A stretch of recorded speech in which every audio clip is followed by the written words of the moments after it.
Assalamualaikum warahmatullahi wabarakatuh. Perkenalkan, nama saya Ijo Hotijah dengan NPM A201046.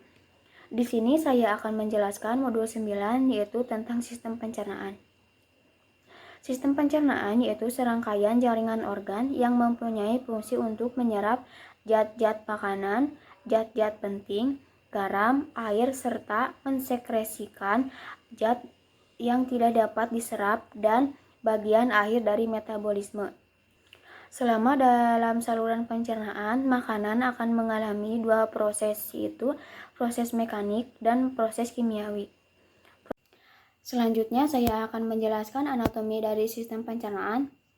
Yang pertama, dimulai dari rongga mulut yang berfungsi untuk mengunyah, itu dengan bantuan gigi, lidah, dan air kelenjar ludah. Lidah berfungsi untuk merasakan rasa manis, asam, asin, dan pahit.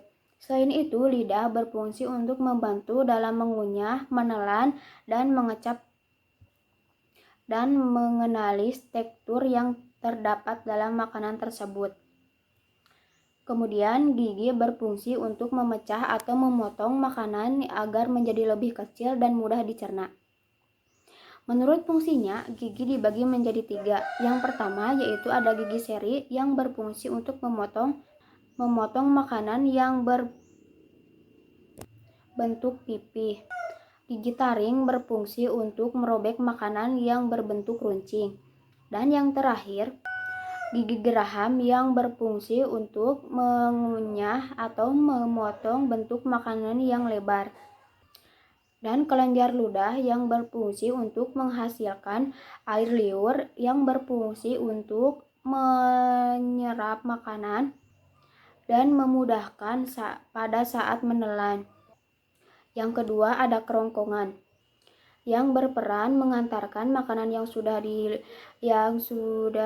ditelan kemudian akan diantarkan ke dalam lambung dengan gerakan peristaltik. Lambung mempunyai 3 fungsi utama, yaitu yang pertama sebagai tempat penyimpanan makanan sementara sebelum makanan tersebut diantarkan ke organ selanjutnya. Yang kedua, memecah dan mengaduk makanan tersebut dengan menggunakan gerakan peristaltik. Dan yang ketiga, menghancurkan makanan dengan bantuan enzim yang terdapat dalam lambung. Usus halus berfungsi untuk menyerap zat-zat makanan yang terdapat dalam makanan tersebut atau minuman tersebut. Ada 3 bagian utama dari usus halus, yaitu yang pertama usus 12 jari, yaitu berfungsi dalam melakukan penyerapan dengan gerakan kimiawi dan dibantu dengan oleh enzim empedu dan pankreas.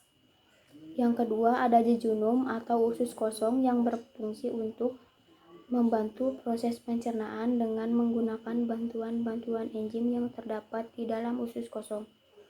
Yang ketiga, ada ileum yang berfungsi untuk menyelesaikan proses dari terakhir atau proses penyerapan nutrisi dan menyerap asam empedu untuk didaur ulang. Yang kelima ada usus besar.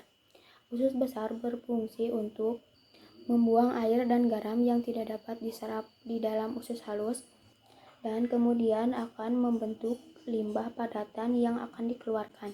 Selanjutnya saya akan menjelaskan mengenai enzim yang terdapat dalam sistem pencernaan. Yang pertama, enzim yang terdapat dalam mulut atau saliva yaitu ada enzim petialin yang mengubah dari amilum menjadi glukosa. Kemudian dalam lambung ada enzim pepsin yang mengubah protein menjadi pepton. Kemudian ada enzim lipase yang mengubah lemak menjadi asam lemak.